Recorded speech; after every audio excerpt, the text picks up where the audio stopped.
Expect the best used car deals guaranteed. Visit arnoldclark.com.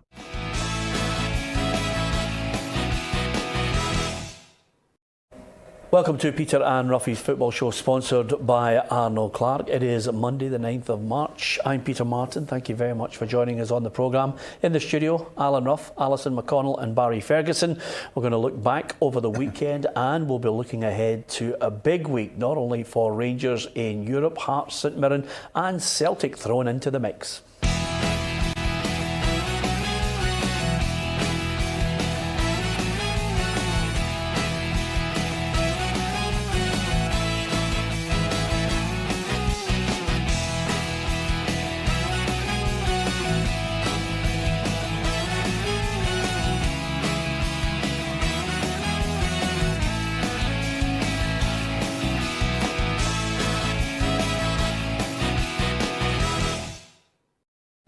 Yes, welcome to the programme. Barry Ferguson on Friday said he wasn't really worried about the manner of the performance. He just wanted Rangers to battle their way to a victory. And they had to show a bit of spirit. They got a deflection, they got the goal, they got the 3 points. Yeah, that was the main thing after the week they had, the two previous games with the disappointing performance against Hearts and Hamilton at home. Look, it wasn't a great performance, there's no doubt about it. I watched it, it was flat at times, but the main thing is, I know it was a deflection, but sometimes you've got to take that bit of luck, and they got it, and they came away with the 3 points, so that was the main thing for me. I've seen it many times before, Alison, especially with Old Firm managers who are under pressure. It may not be under pressure for the job, but certainly under pressure to get results. Steven Gerrard, his whole body language has changed now because by hook or by crook, he's trying to get a spark out of them and it doesn't seem to be there. I think you can see the tension. I think you can see the pressure. I think there's an argument to say he's maybe been too honest for his own good over the last few months. But I think you can see the weight that's toiling. I think realistically the season's over for Rangers and it's about trying to keep it alive for the next few months, which is a very difficult task. I think if they get any kind of performance on Thursday night, you would want to take that into Sunday's game. I think it's immaterial. I think whatever happens on Sunday, the outcome will not affect the destination of the title, but I think you maybe just want to be playing for pride. I think if he wants a crack at it for a third season, he needs to show something between now and the end of the season, and some of those players I think have to be auditioning for a part for next term too. Jack, Tavernier and Defoe, Roughie, injury doubts for Thursday.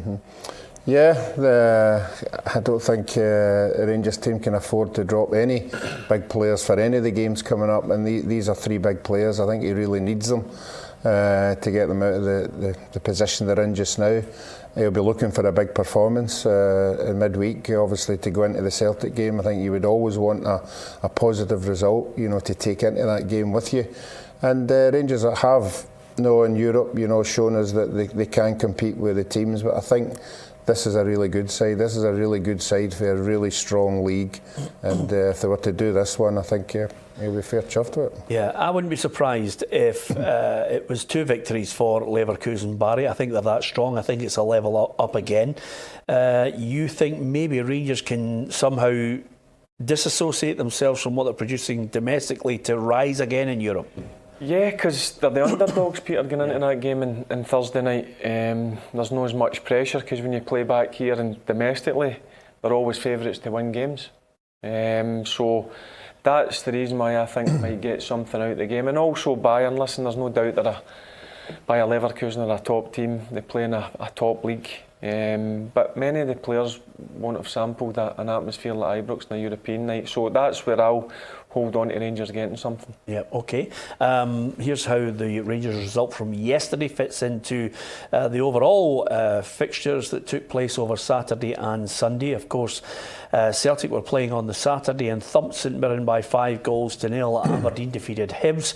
Hamilton with that 1-0 win over Kilmarnock. Suddenly, the great escape theme is kicking in around New Douglas Park.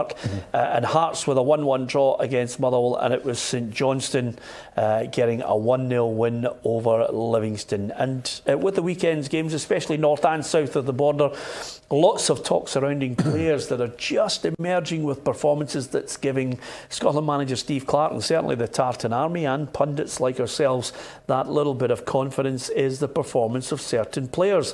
One of them, Lee Griffiths, hat-trick against St Mirren, Roughie, and suddenly he could be coming to the boil at just the right time. Yeah, and good goals as well. Usually, although one of them was a bit of a tap in, but he's scoring goals from outside the box now, which is good.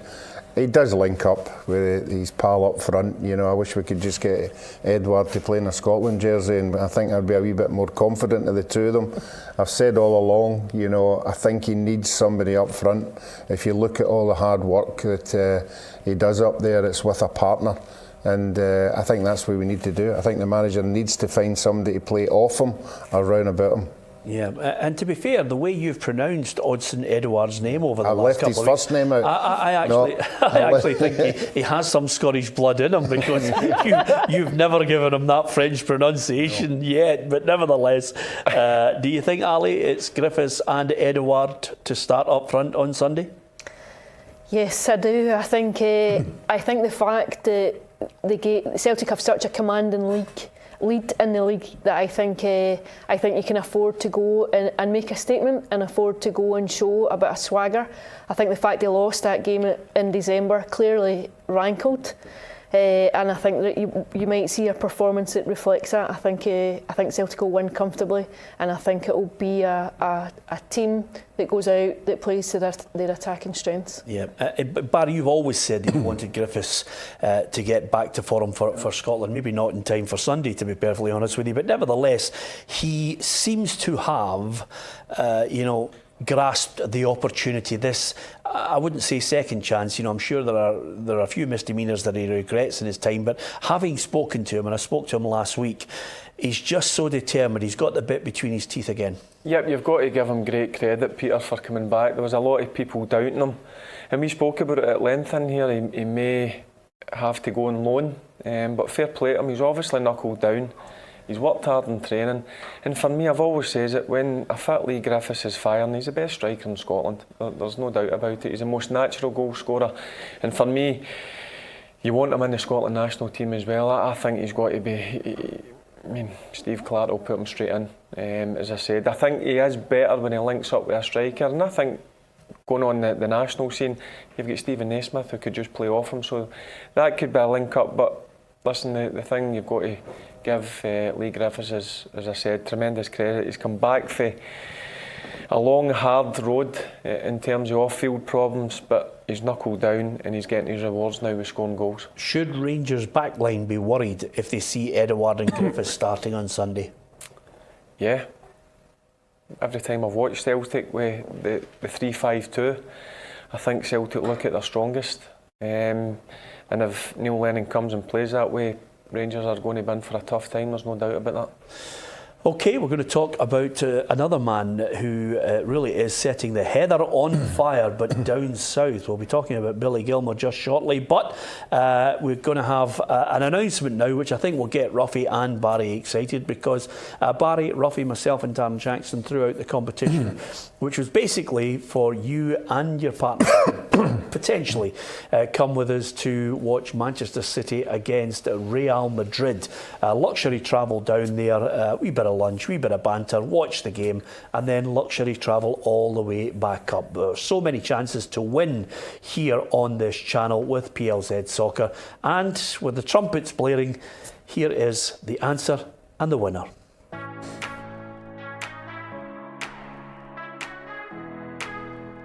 In our Champions League competition, we asked who is Manchester City's all-time top goal scorer. The answer was A. Aguero. Congratulations to Alec McGowan from Glasgow, who's won a trip for two to the Etihad for the Champions League return leg between Manchester City and Real Madrid.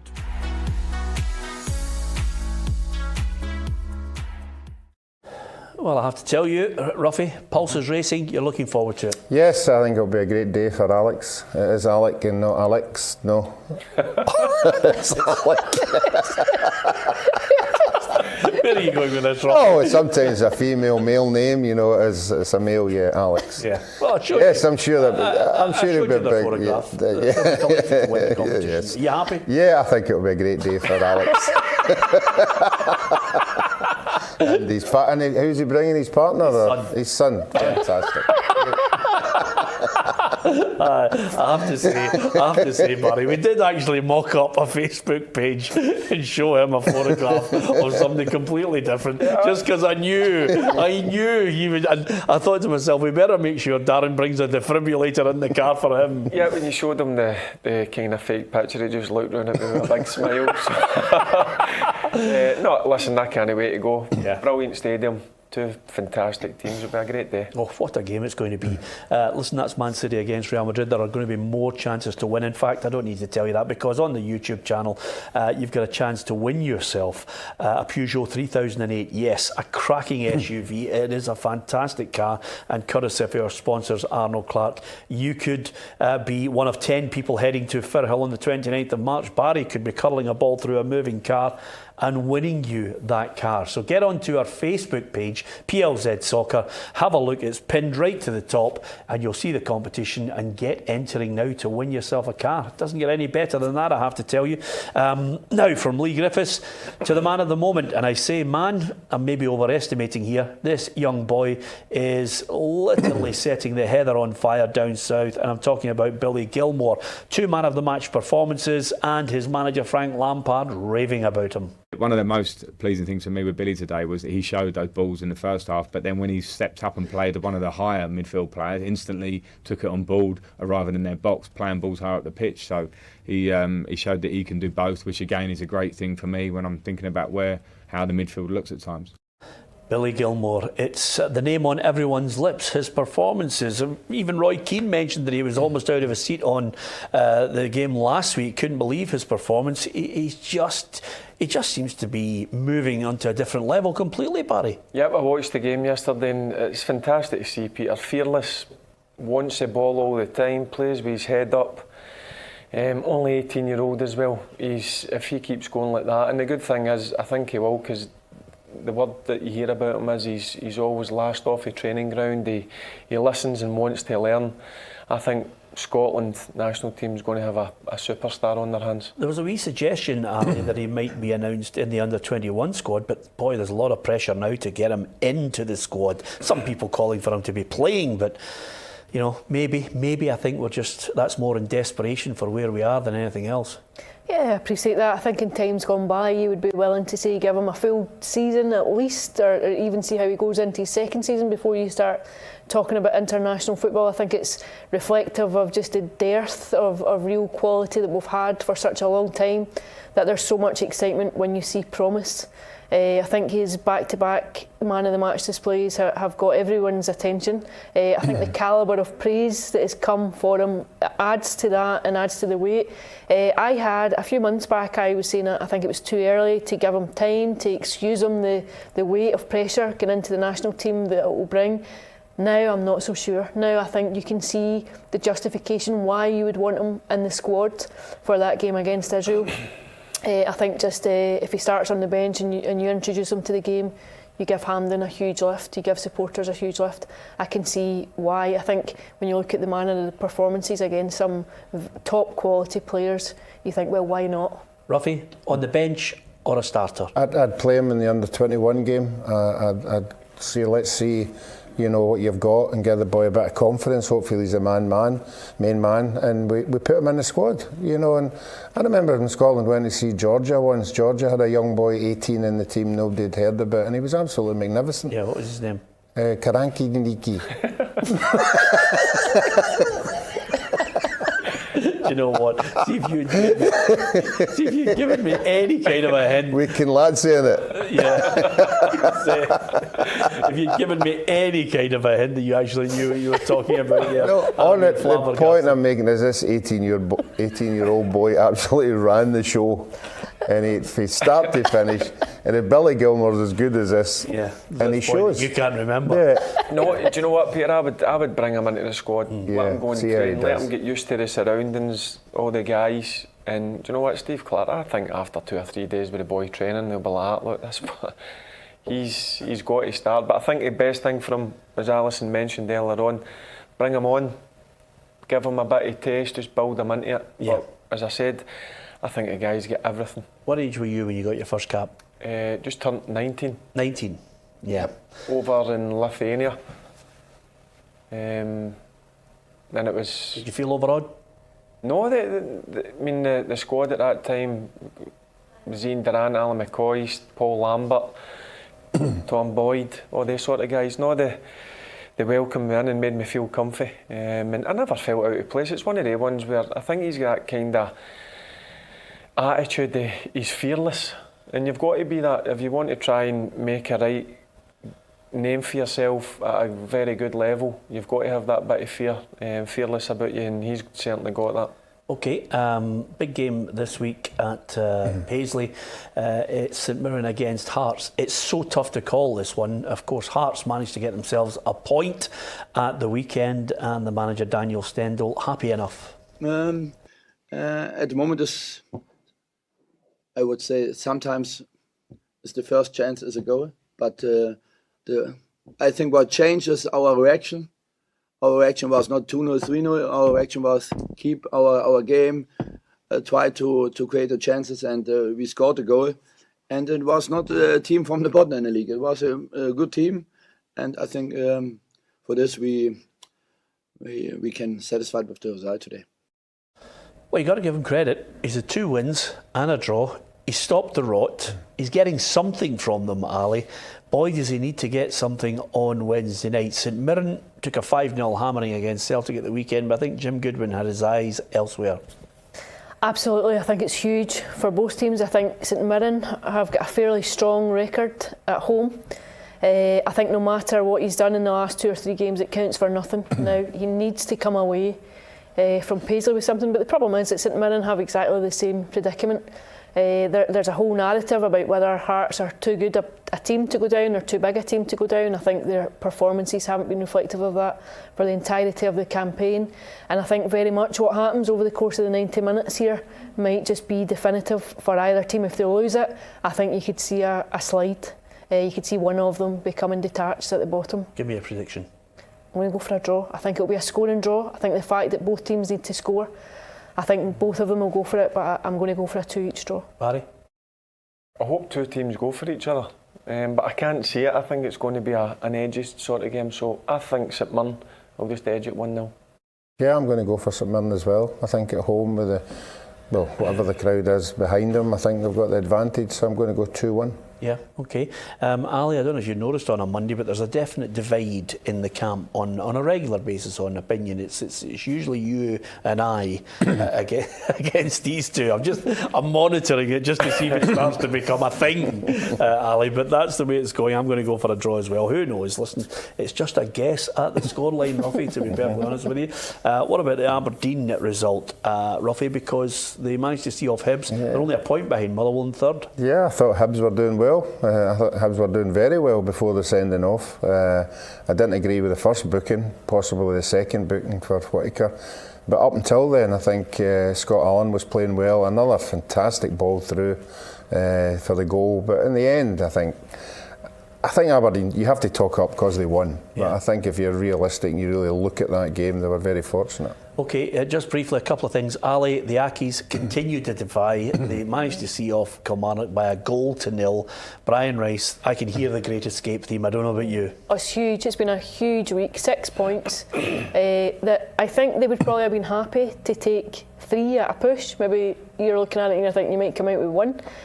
No, extraordinary. And I just think it almost puts them to safety now. You can see that another couple of wins and they'll just be out of it. Yeah. St Johnstone 1-0 win over Livingston. Hard to believe. Just briefly, Barry, 2 or 3 months ago people were questioning Tommy Wright.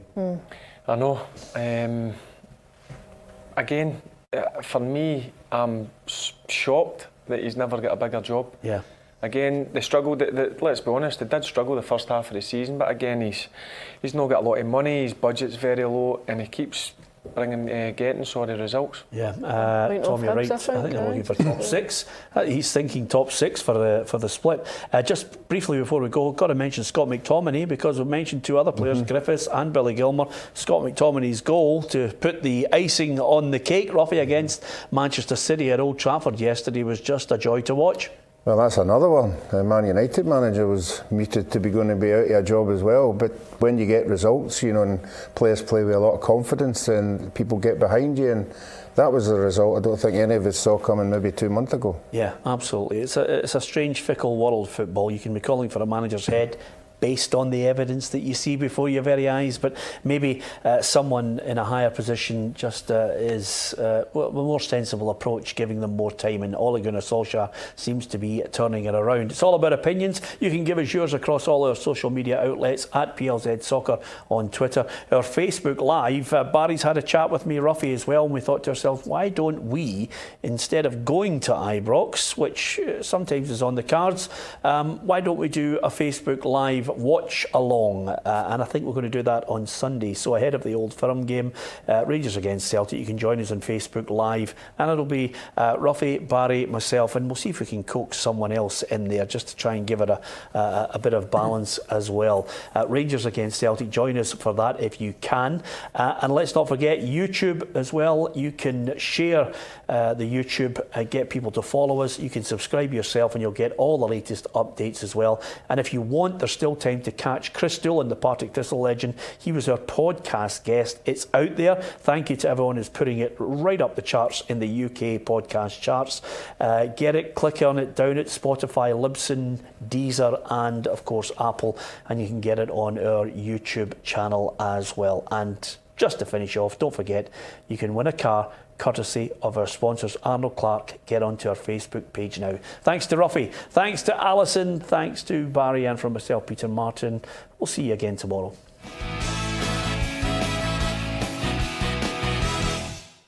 Expect the best used car deals guaranteed. Visit arnoldclark.com.